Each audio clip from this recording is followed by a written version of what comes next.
പ്രതിപക്ഷ ഉപനേതാവ് സ്ഥാനത്തിൽ തർക്കം തുടരുന്നു. സിപിഎം സിപിഐ ഉഭയകക്ഷി ചർച്ചയിൽ തീരുമാനമായില്ല. പൊതുതാൽപര്യം മുൻനിർത്തി ധാരണയുണ്ടാകുമെന്ന് ടി.പി. രാമകൃഷ്ണൻ. ഇരു പാർട്ടികൾക്കും ഒരേ താൽപര്യമെന്ന് ബിനോയ് വിശ്വം.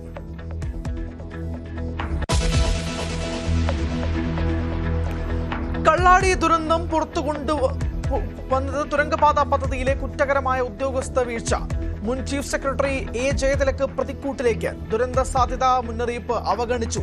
തുരങ്കപാതയിൽ ദുരന്ത നിവാരണ അതോറിറ്റി ഇടപെടേണ്ടെന്ന് ജയതിലക് നിലപാടെടുത്തത് ദുരൂഹം.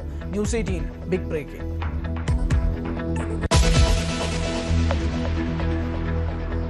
ബി.ജെ.പി. തെരഞ്ഞെടുപ്പ് ഫണ്ട് തട്ടിപ്പിൽ കൂടുതൽ വിവരങ്ങൾ പുറത്ത്. സ്ഥാനാർത്ഥികളുടെ കട്ടൌട്ട് വെച്ചതിലും പണം തട്ടി. കമ്മീഷൻ ഇടപാട് നടന്നത് വ്യക്തമാകുന്ന പാർട്ടി നേതാക്കളുടെ ശബ്ദരേഖ ന്യൂസ് 18 പുറത്തുവിട്ടു. പ്രധാനമന്ത്രിയുടെ റോഡ് ഷോയിലും തട്ടിപ്പ്. തെരഞ്ഞെടുപ്പ് മാനേജിംഗ് കമ്മിറ്റിയുടെ പട്ടികയും പുറത്ത്. പണമടങ്ങിയ ബാഗിനൊപ്പം സെൽഫി എടുത്ത സിദ്ധാർത്ഥ് കമ്മിറ്റി അംഗം.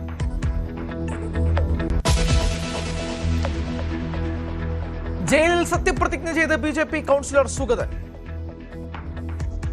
തിരുവനന്തപുരം മുനിസിപ്പൽ കോർപ്പറേഷന്റെ കൗൺസിലറായി തെരഞ്ഞെടുക്കപ്പെട്ട സുഗതന എന്ന ഞാൻ തീരുമാനിച്ചതും മനസ്സിലാക്കി ഇന്ത്യൻ ഭരണഘടനയിൽ യഥാർത്ഥമായ വിശ്വാസവും പൂർവ്വം പുറത്തുനിന്നും മനഃശാഖയോ അവതയോ വാത്സല്യമോ ഉദ്ദേശമോ സത്യവാചകം ചൊല്ലിക്കൊടുത്ത മേയർ. തിരുവനന്തപുരത്തെ വോട്ടർമാർക്ക് നാണക്കേടെന്ന് UDF. കൗൺസിൽ യോഗം ഉടൻ വിളിക്കണമെന്ന് LDF.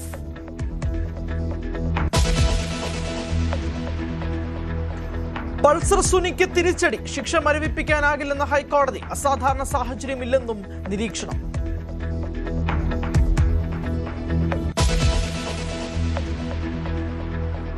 തന്ത്രി കണ്ഠരര് രാജീവരുടെ മകനെ ശബരിമലയിൽ തന്ത്രിയാക്കുന്നതിൽ ദേവസ്വം ബോർഡിന് എതിർപ്പില്ലെന്ന് പ്രസിഡന്റ്. തീരുമാനം ഹൈക്കോടതി നിർദ്ദേശത്തിന്റെ അടിസ്ഥാനത്തിലാകുമെന്നും കെ ജയകുമാർ. താന്ത്രിക ചുമതല വഹിക്കാനാവില്ലെന്ന് കണ്ഠരര് രാജീവർ കത്ത് നൽകിയെന്നും ദേവസ്വം പ്രസിഡന്റ്.